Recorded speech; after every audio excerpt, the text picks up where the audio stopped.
एक बार की बात है, एक शहर में गुमनाम गोलगप्पा सर्विस बहुत मशहूर हो रही थी।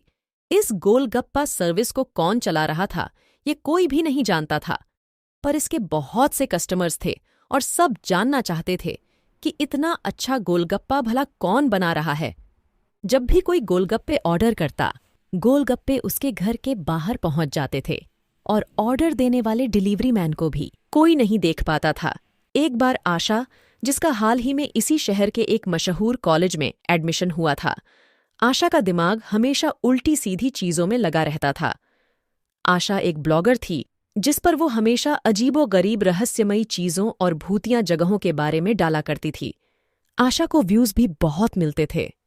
आशा इस शहर में नई थी, इसलिए वो रूम किराए पर लेकर रह रही थी। एक दिन वो अपनी फ्रेंड से बात कर रही थी। अरे यार रिंकी, मैं तो ये रोज रोज मेस का खाना खाकर थक गई हूँ।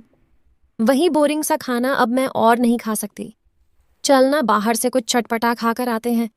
अरे आशा, मुझे ना अभी थोड़ा काम है। तुम वो ऑनलाइन खट्टा मीठा गोलगप्पा क्यों नहीं मंगवा लेती? तुम्हें पता है आधा शहर उसी से गोलगप्पे मंगाता है। अच्छा, तो इसका मालिक कौन है? वो तो कोई भी नहीं जानता।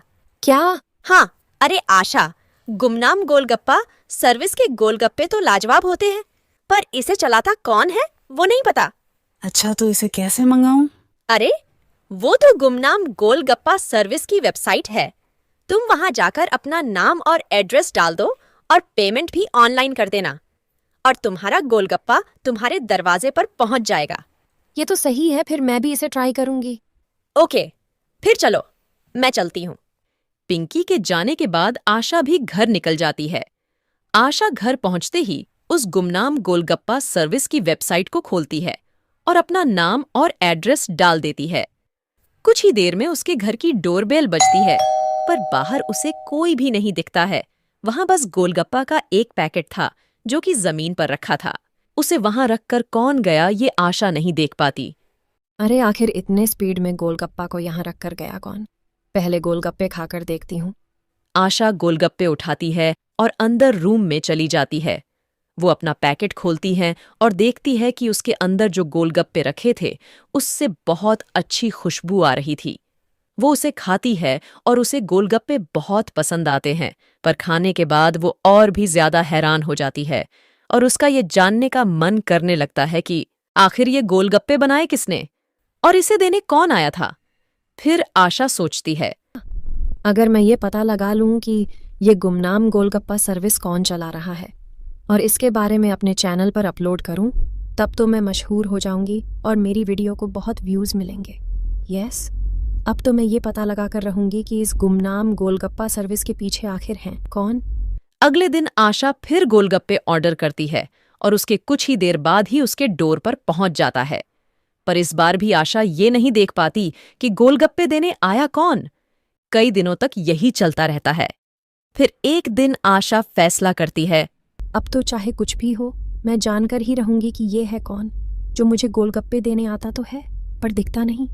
अगले दिन जब गोलगप्पा आने का समय होता है, तब आशा घर के बाहर ही छुप जाती है और देखती है कि एक सुंदर लड़की आशा के दरवाजे तक आती है और चुपचाप गोलगप्पा रखकर तुरंत सड़क की तरफ चली जाती है। आशा उसका पीछा करती है और देखती है कि वो लड़की गाड़ी पर बैठकर कहीं जाने लगती है। आशा भी गाड़ी में बैठकर जल्दी से उस लड़की के पीछे जाती है। आज तो मैं इस गोलगप्पे वाली का पर्दाफाश करके ही रहूंगी। ये तो एकदम शहर के बाहर की तरफ कहीं जा रही है। वो लड़की गाड़ी में बैठकर थोड़ी ही देर में शहर के बाहर बने खंडहर के पास जाकर रुक जाती है। यहाँ एक छोटा सा घर था जो बिल्कुल सुनसान था। देखकर यह कहना भी मुश्किल था कि यहाँ पानी और बिजली आता होगा। आशा गाड़ी को थोड़ा पीछे खड़ा कर देती है। आशा घर की एक खिड़की से अंदर झांकने लगती है और इतना ही नहीं, वो अपना कैमरा खोलकर सब रिकॉर्ड करने लगती है। और जो उसे दिखाई देता है वो देखकर आशा के पैरों तले जमीन खिसक जाती है। वो सुंदर लड़की घर के अंदर पहुंचकर एक चुड़ैल में बदल जाती है और उस जगह पर बहुत सारे गोलगप्पे बनाने का सामान रखा था। ये सब देखकर आशा को कुछ समझ नहीं आता और तभी चुड़ैल की नजर खिड़की के पीछे खड़ी आशा और उसके कैमरे पर पड़ती है। वहाँ कौन है? जल्दी अंदर आओ वरना अच्छा नहीं होगा। आशा चुड़ैल की डरावनी आवाज सुनकर डर जाती है, पर उसे कुछ समझ नहीं आता कि वो क्या करे। इसीलिए वो चुपचाप अंदर चली जाती है। कौन हो तुम? और ये कैमरा? तुमने मेरा पीछा किया और अपने उस कैमरे में सब कुछ रिकॉर्ड किया ना?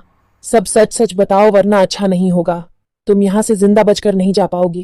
अरे नहीं नहीं, मैं तो बस वो दरअसल मैंने तुम्हारी गोलगप्पी ऑनलाइन मंगाई थी। मैं बहुत दिनों से तुम्हारा गोलगप्पा खा रही हूँ। सिर्फ मैं जानना चाहती थी कि आखिर ये गोलगप्पे इतना अच्छा बनाता कौन है, इसलिए आज मैंने तुम्हारा पीछा किया। मुझे लगा अगर मैं ये जान जाऊंगी कि ये गुमनाम टिफ़िन सर्विस कौन चला रहा है तो मेरे चैनल पर मुझे बहुत व्यूज़ मिलेंगे। अब तुम्हारी खैर नहीं। तुम्हारी हिम्मत कैसे हुई मेरा पीछा करने की? बोलो, क्या किया जाए तुम्हारे साथ? मार दिया जाए या छोड़ दिया जाए? इतना कहकर चुड़ैल सब्जियों के पास रखा एक बड़ा सा चाकू उठाती है। आशा चाकू देखकर डर जाती है और चुड़ैल से कहती है, अरे अरे रुक जाओ, भला तुम मुझे क्यों मार रही हो? प्लीज़ मुझे जाने दो। अगर मुझे कुछ हुआ तो मेरा चैनल कौन चलाएगा? वाह, यहाँ तुम मरने वाली हो और तुझे अपने YouTube चैनल की चिंता है। अगर तू यहाँ से बाहर चली गई तो सबको पता चल जाएगा कि ये गोलगप्पे एक चुड़ैल चला रही है और फिर कोई मुझसे गोलगप्पे नहीं लेगा। तभी उस घर में एक बच्चा आ जाता है। वो बच्चा स्कूल यूनिफॉर्म में था। आशा देखती है कि चुड़ैल के हाथ में चाकू था। आशा बच्चे को अंदर आता देखकर उससे कहती है, अरे बच्चे, तुम यहाँ क्या कर रहे हो? जाओ घर जाओ, वरना ये चुड़ैल तुम्हें भी मार देगी। बच्चा आशा की बात अनसुना कर देता है और जाकर चुड़ैल के गले लग जाता है।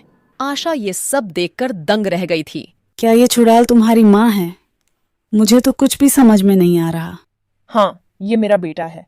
कुछ सालों पहले मेरी शादी हुई थी, पर मेरा पति मुझे बहुत मारता था। पहले मुझे लगता था कि बच्चा होने के बाद शायद वो मुझे मारना बंद कर दें, पर ऐसा नहीं हुआ। उसने मेरे बच्चे को भी मारना, पीटना शुरू कर दिया। वो खुद तो काम करता नहीं था और जब मैं काम करने की बात करती तो वो मुझे भी पिट देता। इसलिए मैंने फैसला किया कि मैं उसे डिवोर्स दे दूंगी। किसी तरह परिवार वालों की मदद से मैंने उसे डिवोर्स दे दिया और अपनी एक गोलगप्पा सर्विस शुरू की। पर मैं काम कर रही हूँ और खुश हूँ। ये जानकर जैसे उसका सुख चैन चला गया। उसने गुस्से में आकर मुझे और मेरे परिवार को मार डाला। मेरा बेटा उसे वक्त स्कूल में था, इसलिए बच गया और मैं चुड़ैल बन गई। अपने बेटे की चिंता की वजह से मैं इसे अपने इस खंडर घर में ले आई। यहाँ मेरा पति मेरे बच्चे को नहीं ढूंढ पाएगा और मैं अपने बेटे को यहाँ अच्छे से पढ़ा लिखा सकूंगी। इसके लिए मुझे पैसे चाहिए थे, इसलिए मैंने गोलगप्पे बनाना फिर से शुरू किया। अगर सबको पता चल गया कि मैं एक चुड़ैल हूँ तो कोई मुझसे गोलगप्पे नहीं लेगा और फिर मेरा बच्चा अनपढ़ रह जाएगा। मैं सब समझ गई, तुम चिंता मत करो। मैं इसके बारे में किसी को नहीं बताऊंगी और तुम अपना गोलगप्पा होम सर्विस आसानी से चला सकती हो। मैं वो वीडियो डिलीट कर दूंगी। इसी तरह गुमनाम गोलगप्पा सर्विस हमेशा के लिए गुमनाम ही रहती है।